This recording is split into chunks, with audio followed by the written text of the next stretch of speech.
Delighted to be joined by world champion trainer and Hall of Fame broadcaster, Teddy Atlas. Teddy, how are you? Good. How are you? And how are all my friends over in Ireland? My mom's connections came from Ireland. My mother's maiden name was Mary Riley, and her mother's maiden name was Lola.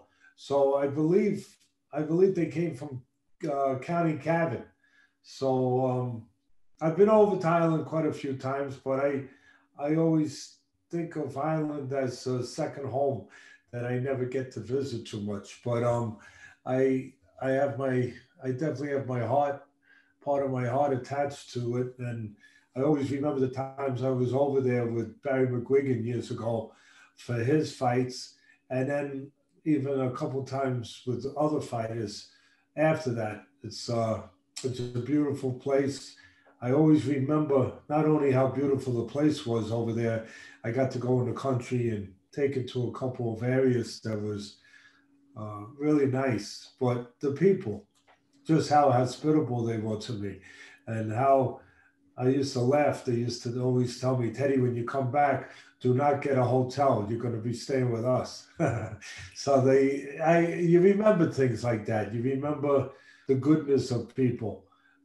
It sticks with you. So it's good to talk to you, to chat with you, with all the good people over there with you. And in terms of that Irish background, Teddy, I know Americans, it's very identity driven, where you've got Italian Americans and Irish Americans, and the Irish American boxing fraternity would be quite a big one. How did you end up tying in with Barry McGuigan, and did you have much other experience with Irish fighters? Yeah, listen, McGuigan was Bonnie Eastwood and Mickey Duff. Mickey Duff was involved with Bonnie Eastwood. Mickey Duff was a great promoter, and he's not with us anymore, God bless him. But he was one of the power brokers in London. I mean, him and Jarvis Astaire and Terry Lawless, and there was another one, uh, Mike Barrett. The four of them, they ran everything in London for years. So when Eastwood, who was an amateur at it, he was a bookmaker. He was the biggest legal bookmaker over in Northern Ireland at the time. So when he got involved with McGuigan with fighters, it was it was natural that he would reach out to a guy that really knew the business. So he got involved with Mickey Duff, um, and helping him to promote McGuigan. And Mickey Duff was always asking me to train his fighters. And so through Mickey Duff, Eastwood got familiar with me, and they asked me if I would come over there to help out McGuigan at one point, and to to work with him. And I wasn't I wasn't able I wasn't able to get over there to train him. I was busy with my own obligations here. Uh, I I had spent some time over there, and uh, you know I met him. I'm trying to recollect exactly when I met him, but they had asked me to be involved. I had good trainers with him, obviously, but with my obligations here, I wasn't able to find the time. And then he got the big fight with Pedroza, and it was going to be in London, outdoors in a stadium. Big, big fight. And it was for the featherweight title. And like I said, there was a connection before that. But for that fight, for the world title, they had talked about me coming over there to train him. Couldn't happen. So what we did at the time, which was very unique, I don't think it had ever really been done at that time, because we're going back quite a few years now. We made a video. So I was in Gleason's gym in Manhattan training my fighters, and I got somebody to get a camera and make a video. And I put a video together on what I thought McGuigan needed to do to beat Pedroza. Pedroza was a great, Subio Pedroza, great fighter, great defensive fighter. And he had been champion a long time. So I put together a fight plan on a videotape, and I sent it over. We sent it over to them. And they concentrated part of their fight preparations around this tape of what I thought was the best way to approach this fight and to attack this great fighter. And during the course of the time, Eastwood would call me almost every day during the camp because, you have like an 8-week camp, 7-week camp, whatever it is. And there's problems at different times. There's always going to be something you're going to go through. So at different times, Eastwood would call me up and say, Teddy, today we had a problem with this. What do you think we should do? I said, well, if he's getting hit with right hands, it's because he's doing this wrong. He's throwing his jab from the wrong angle or the wrong position.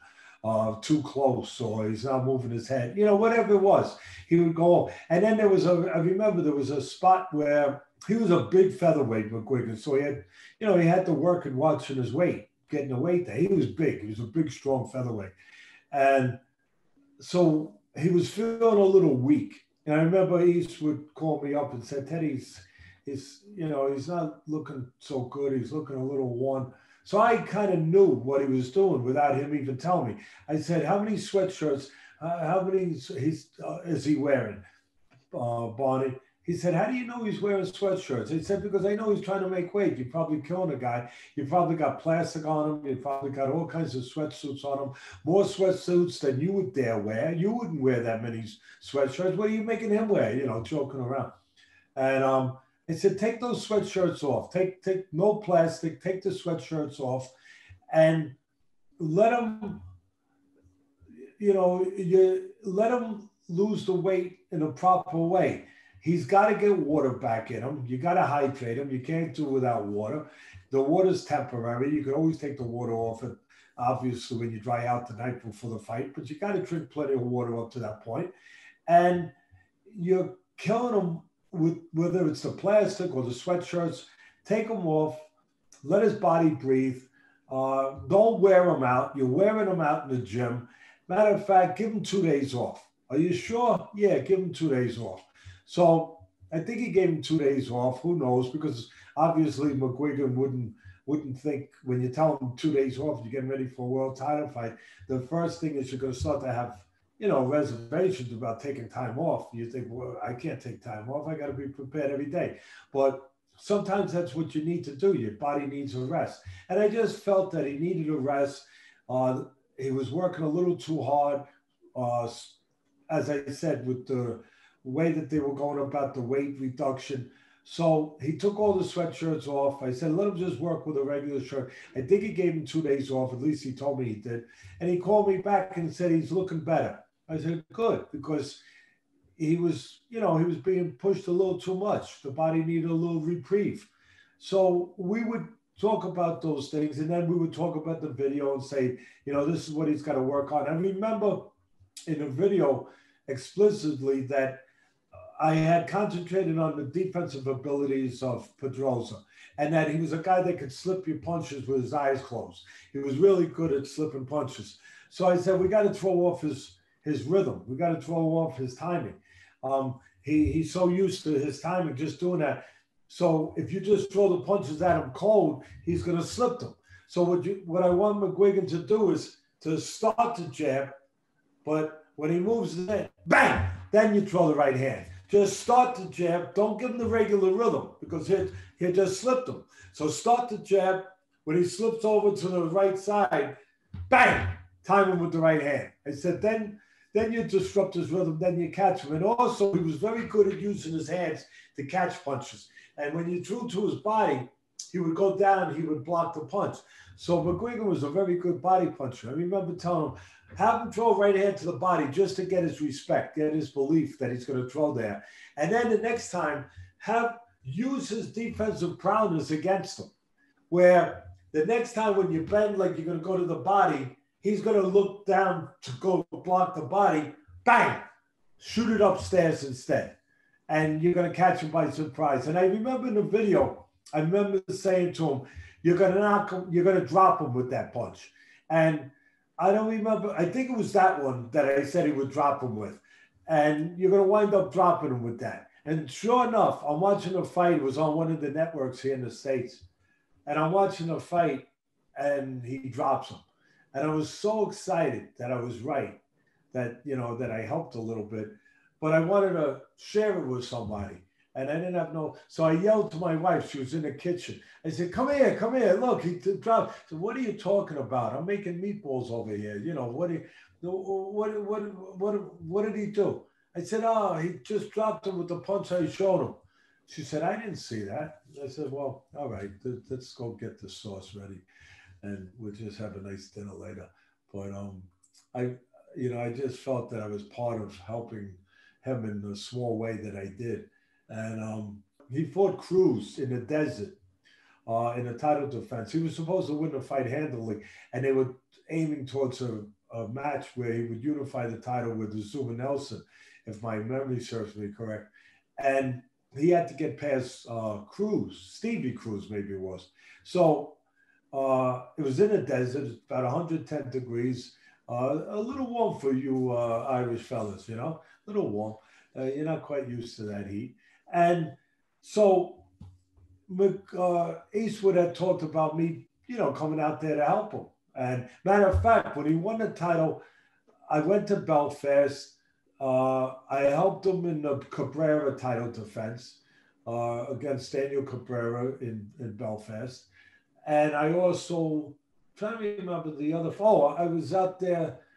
I think, for the Laporte fight before he got the world title fight. I believe I was out there in the corner. I believe.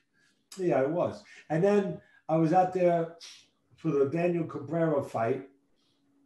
And there might have been two others, one or two others. I can't remember. But definitely the Cabrera fight in Belfast. Oh, I was out there for the mandatory fight against Taylor. Bernard Taylor. Everybody thought that would be a tough fight. McGuigan wound up stopping him. I remember telling McGuigan, make believe the guy's got no head for the first 8 rounds. No head. You're fighting a guy with no head. You can only go to the body because the guy had good legs, and we want to take his legs. And everybody was worried. He was a mandatory #1. He was a great amateur, Bernard Taylor. He had good legs, and he was fast. And sure enough, McGuigan just went to the body and he stopped him around the 8th, 9th round. I remember a great quote from Mickey Duff.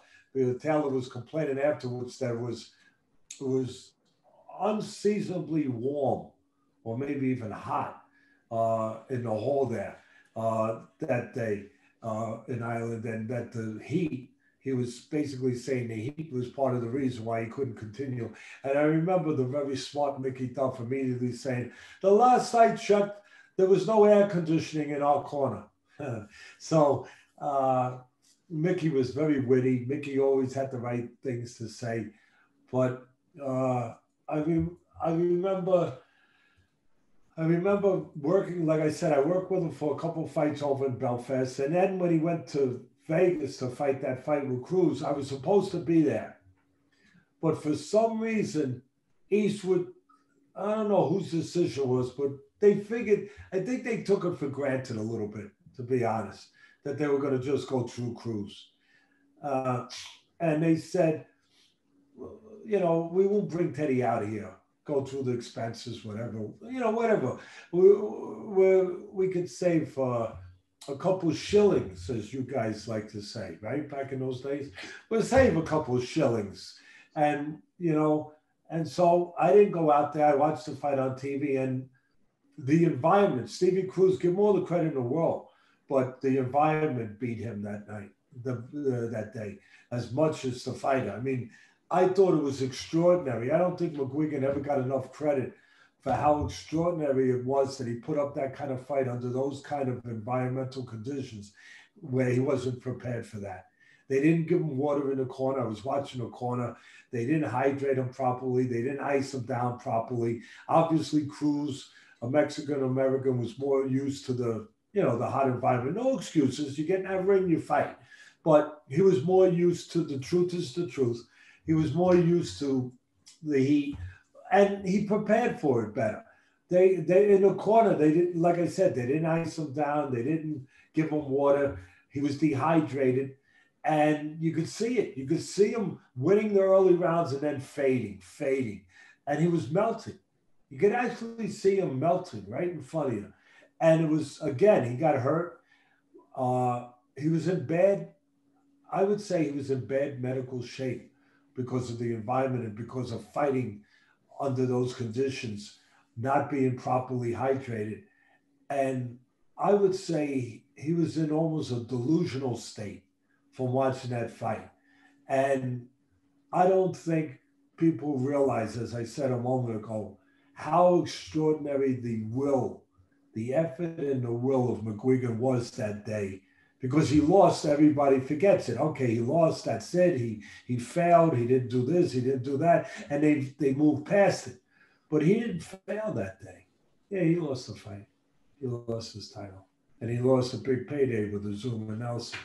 But he really didn't fail that day because to come to go the distance that day, I believe it was 15 rounds still, to go the distance that day under those conditions was beyond extraordinary.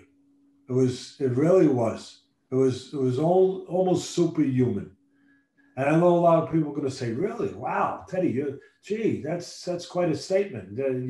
Yeah, I don't think most people do not understand what those circumstances were and how difficult those circumstances are.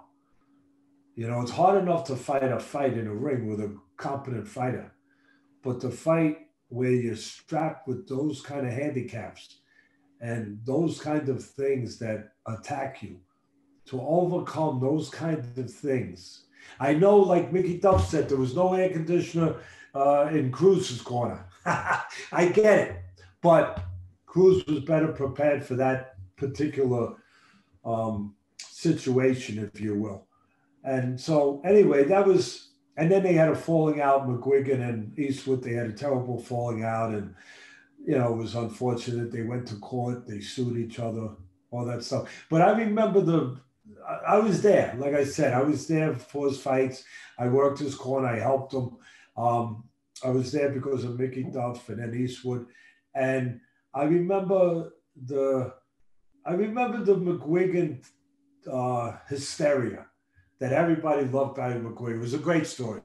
I remember being in King's Hall, so it was a great experience. Being in King's Hall, that maybe it fit 5,000. I'm going to use an arbitrary number. Maybe it fit 10,000. And meanwhile, they get 15,000 in there somehow, and there'd be another 20,000 standing outside, chanting songs, just waiting for the news of what was going to happen. And I remember being in there for I think it was, I don't know if it was on ABC, I think, but I'm in a locker room. I can't remember what fight it was. Anyway, I'm in the locker room before the fight, and I went in there to talk to Barry. There was something going on, whatever. He was before the fight, so I went in there, said a few words to him and stuff. And then I'm in the hallway, and it was a cavernous place. The King's Hall, it's an old place. It's all, so it echoes, and it's cold, it's damp, at that time. And it's echoing, and the people are just starting to come in. And they're singing their songs. Here we go, Barry. Here we go. Bah, bah. Here we go, Barry. Here we go. And, it's really, you feel it, And so I remember Mickey Duff. I love Mickey Duff. I remember Mickey Duff coming over and saying, Teddy, the Irish are a little short on their lyrics, but they make up for it in their passion. And, so I have quite fond memories of the McGuigan times, those days. They even had a song. I remember they made a song about McGuigan and Eastwood. Thank you very much, Mr. Eastwood. It was hilarious. I remember when the song came out, Mickey played it for me. He said, you got to listen to this. Is this hysterical? Listen to this song. And then Mickey would mimic the song. Thank you very much, Mr. Eastwood. Thank you very much, Mr. Eastwood. So it was good times. And I remember all the enemies. I remember the people that there were dangerous times back there, difficult times for the people. Very difficult times for the people living there. Kind of like a little bit reminiscent of when I went to Germany with a fighter for a world title fight, and the wall was still up, and East and West Germany was separated. And I remember I had a driver, and he started crying. He took me over to see the wall, and I looked at him. I said, "Why are you crying?" He said, "Because my family's on the other side of the wall, and I can't see them. And this is my country, and my country has been separated and, tortured." And, I felt terrible. I said, "I'm sorry I made you bring." He said, "No, I'm glad to bring you, but I'm sorry I get emotional." So it makes you realize what you see from afar and what people are feeling up close is a big difference, big difference. And what you think that you know very little bit about. So when I was over there and we had to fight, one of the fights at King's Hall, and like I said, they jam it in, and I was there during those times where the English Guard was there, and they put their rifles up, and to get in, they made like a walkway to get in because there was so many people in there. It was standing room only, and so you could be sitting here and there'd be someone standing here. I mean, every nook and cranny of the place was taken up by some people. And I remember it was one of the most emotional things I ever went through. And I've seen a few. I remember to clear the way to the ring, they had the English army, whatever they were, the English with their rifles, they would put them up like this, and they formed sort of a walkway where you could get to the ring so we could walk through it. And so I'm walking with them, and people were reaching out, trying to touch him, trying to touch McGuigan, touch us. And we walked through, and it took a while, to get through, to navigate through all this. And we finally get to the ring. We get up in the ring, and there's Pat McGuigan, his father, who's a saloon singer, and good guy, nice guy. And he's up in the ring, and that was part of the deal, right, back then. And he gets in the ring, and the place is packed, and we're in there, and you already feel like you went through a fight to get to the ring, So you get to the ring, you go through all this, right? And now you get in the ring, and now what's going to happen now? Pat McGuigan's going to sing Danny Boy. Oh, my God. And it was so beautiful. It almost makes you emotional because I remember when he sang that, everybody just got quiet. And I'm looking around, because I wanted to understand what it meant. And I see these guys, hardened guys, tears coming down their face. And here he is, he's singing, and these people are crying. And then they're telling me that Jerry Adams is there and this one's there. And, I half understand what's going on, but not like I explained before, not to the point that the people that live it.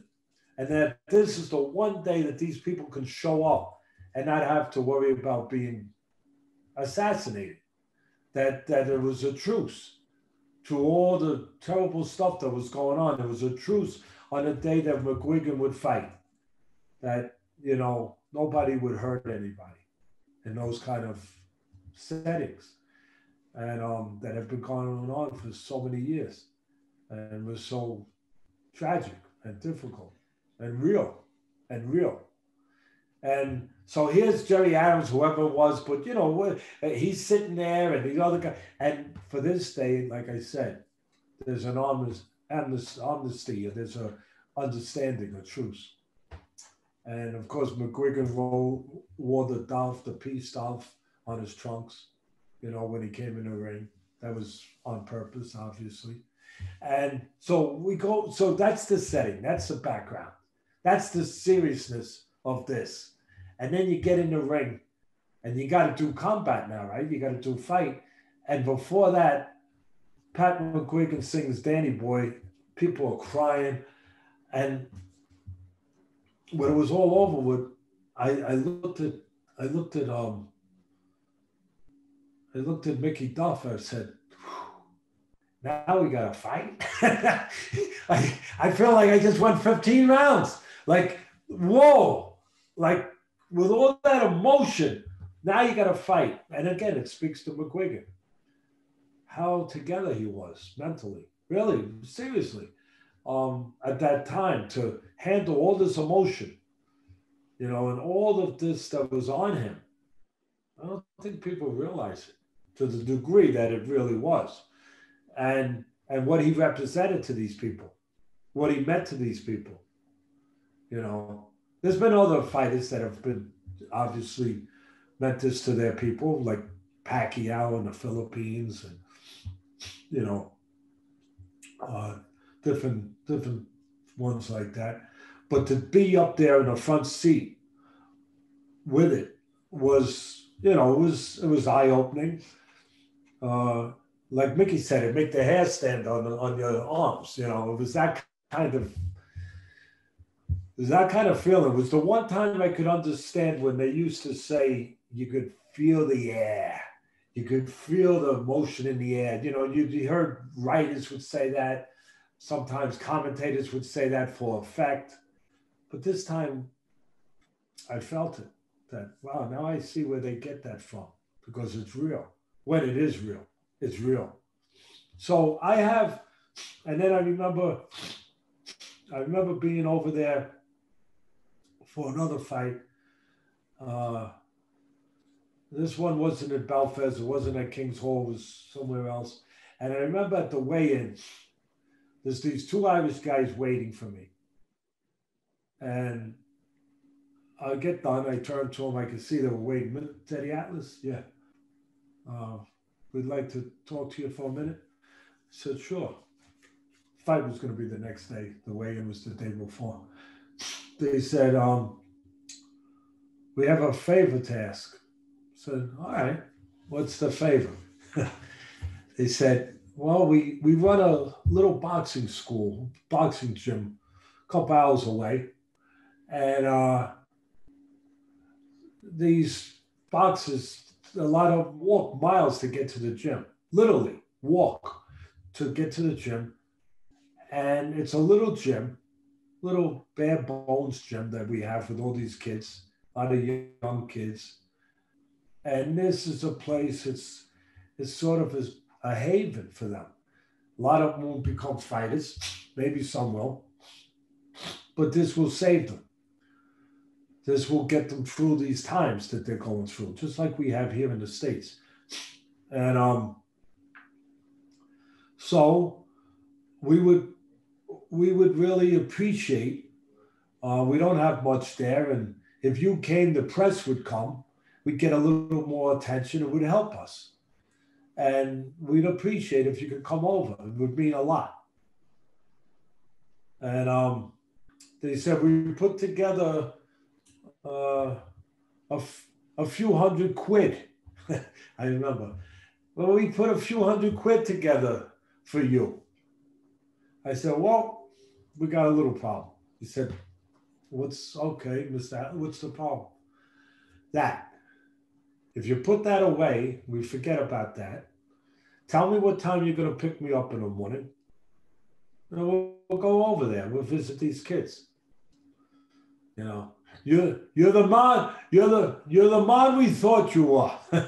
You're the man we were told you were. And they picked me up the next morning. We went. It was a long drive. Beautiful, beautiful. And I remember I looked around. I said, boy, this is and before I could finish, yes, it's bandit country, Teddy. This is bandit country. But the bandits love you, Teddy. The bandits love you over here. I said, that's very nice. I'm glad. It's nice to hear. Appreciate it. And we got to the place. All the kids were in there. They were skipping ropes with electric cords. They were hitting bags that had rags in them. They didn't have much, but they had a lot of desire, a lot of will, a lot of dreams. And I made sure before I left, I gave each kid, there was maybe 30 kids, 40 kids, I don't remember. But whatever it was, I remember I gave each kid a lesson. I wanted each kid to get one lesson. So I got finished with that. And then I left. And of course, being a the hospitality that's common amongst the Irish people. They insisted I had to come to their house for dinner. You know, I had to come to their house for dinner. So, of course, I'm not going to insult them. I appreciated the respect. I went and had a nice dinner, and then they drove me back. I remember when I got back, I took their address. Uh, I took their address. Very good people. McCormick. And I remember they were telling me about the town. They said the town, there was a legendary, I don't know if he was real or not, but it was a legendary war hero, a hero that fought for the Irish, that protected Ireland. And when the enemies of Ireland, when they would come by sea, they knew they had to face this great warrior, McCormick, whatever his name was. And he was such a fierce warrior that when he got wounded mortally, and he died. They took his body, this is the legendary story, and they tied it with ropes, they strapped it to the rocks on the ledge of the mountain, where the boats would see it as they were coming into shore. And they would see his body there strapped. Obviously, they don't know he's dead. And they see his body there, and that would scare them off. Because he was such a great warrior. And that their town lived by his code, honor, strength, whatever it was, whatever the words were. But they lived by that code. And I liked it. I liked the people. I liked the idea that they believed in those things and those kind of principles and a code of living. And when I got home, I had their number, I got their address, and I was working with Everlast, the great boxing company. I was involved with them. So I got a whole bunch of equipment, heavy bags, and we sent it over there. We sent it all over there. And I was happy to do that because when they got it, it was like you gave them $1 million. It was just some boxing equipment, no big deal. But it was a big deal for them, and for the kids. So I have very fond, obviously, I burnt up your air. I hope you don't mind, but you asked me to talk, and that's what happens when you ask a guy who's half Irish to talk. Yeah. You're gonna get him talking.